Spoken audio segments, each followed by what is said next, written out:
Hi, this is a problem that I saw on Twitter. I thought it was quite interesting, so I thought I'd give you my solution.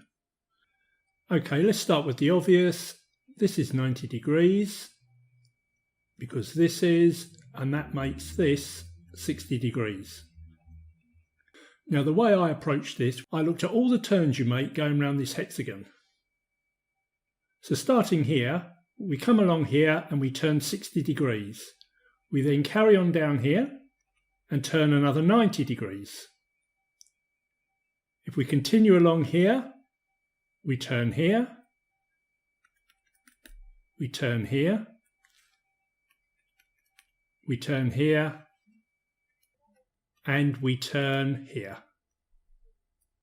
This brings us back to our starting point, so we must have done a full 360 degrees.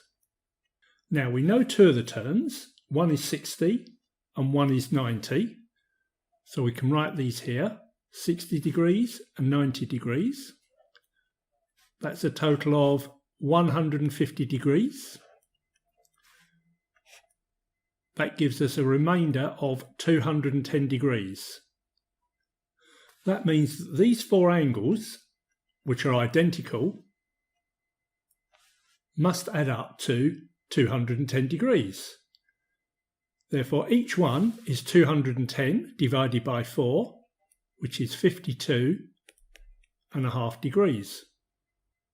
Because these lines are parallel, and this is 52.5 degrees, that means that y must also equal 52.5 degrees.